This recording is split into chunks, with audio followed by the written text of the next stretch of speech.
ஐஃபோனுக்கு ஆசைப்பட்டு பெத்த தாய் தோப்படியே கொண்டு இருக்கணும் மலை மேலேருந்து தள்ளி. இன்னொன்று ஸ்கூல் தான் படிக்குது, அந்த பொண்ணுக்கு ஒரு லவ்வர், அவளுக்கு 2 பாடி கார்டு. அது லவ்வருக்கு பைக் வாங்கி தரத்துக்கும் ஐஃபோன் வாங்கி தரத்துக்கும் பெத்த தாத்தாவே கொண்டு இருக்கு. 4 பவுன் நகை திருடி இருக்கு. ஆச்சரியமா? 4 பவுன் நகை விற்றா 7 லட்ச ரூபா வருதுல, பைக் வந்துடும், இது வந்துடும். சூப்பரான வளர்ச்சி இல்லை 90s கிஸ். அதாவது இந்த 80களில் 90களில் பிறந்த எங்களுக்கு என்ன ஆசை இருக்கும் தெரியுமா? அதிகபட்ச ஆசை திருவிழா வந்தால் பட்டாசு வாங்கி கொடுப்பாங்க, கறி தோசை கிடைக்கும். எப்படி? கறி தோசை கிடைக்கும், அது பெரிய சந்தோஷம். பொங்கல் வந்துருச்சுன்னு வைங்களேன், ஒரு செட்டு துணி கிடைக்கும், ஒரு டவுசர் கிடைக்கும். அதை எடுத்துகிட்டு போய் தெருவில் எல்லாம் டிஸ்கஷன் பண்ணிப்போம், யார் துணி நல்லா இருக்குது, யாருக்கு கலர் நல்லா இருக்குன்னு. இன்னைக்கு ஐஃபோன் வேணும், பைக் வேணும், அதை வாங்கி கொடுக்கலாம், போடுறா அப்பனையும் அம்மாலையும் கொலை செய்கிற நிலைமை போயிடுச்சிங்க.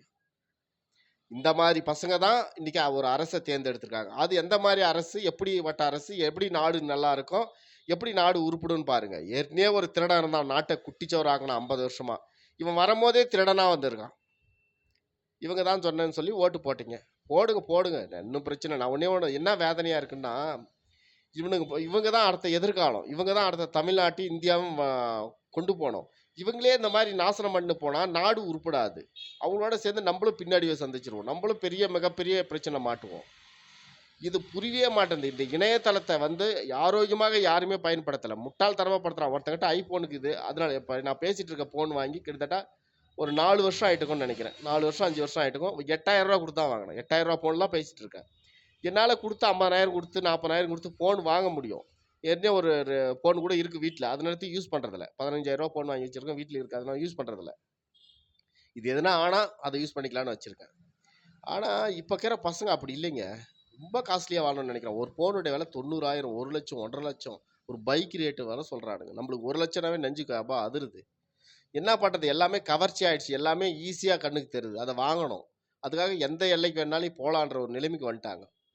இவங்க சொல்கிற ஆளுக்கு ஓட்டு போடுறீங்க, இவங்க சொல்கிறதுக்கெல்லாம் பண்ணுறீங்க. இவங்க சொன்னால் பைக் வாங்கி தரீங்க, இவங்க சொன்னால் ஐஃபோன் வாங்கி தரீங்க. கொஞ்சம் வசதிக்கு மேலே சொல்லுங்கள், உங்கள் பிரச்சனை என்னன்னு சொல்லுங்கள், நம்ம இருக்கிற நிலை என்னன்னு சொல்லுங்கள். ஒரு பையன் கிட்டத்தட்ட ஒரு 5 வருஷத்துக்கு முன்னாடி, 6, 7, 8 வருஷத்துக்கு முன்னாடி நினைக்கிறேன், எழுதி வச்சுட்டு இறந்து போனான். எப்படி இறந்து போனான் தெரியுமா? மனசுக்கேற்ற பைக்கும் இல்லை, காதலியும் இல்லை, நான் வாழ்வதில் அர்த்தம் இல்லைன்னு இறந்து போயிட்டு இருந்தான். அவங்க அம்மா சின்ன வயசில் கல்யாணம் ஆகி சின்ன வயசுலேயே விடோ ஆனவங்க. அவங்க நினச்சிருந்த ஒரு கல்யாணம் பண்ணிக்கலாம். இந்த பையன் 3 மாதம் வயிற்றுல இருக்கும் போது அவங்க வீட்டுக்காரர் செத்துடுறாரு. இந்த பையனை பெற்று இவனுக்காகவே வாழ்ந்தாங்க. அந்த அம்மா அழுந்துருந்தாங்க. கிட்டத்தட்ட பார்த்தா அந்த அம்மா உடம்புல ஒரு 4 கிலோ எலும்புந்து இருக்கும். அந்த அளவு கூலி வேலை செஞ்சு ஓஞ்சி போயிருந்தாங்க. அவ்வளோ நாளாக இவனுக்காக இருந்து என்ன பலன் சொல்லுங்கள்? இறந்து போயிட்டான். இதான் இவனுடைய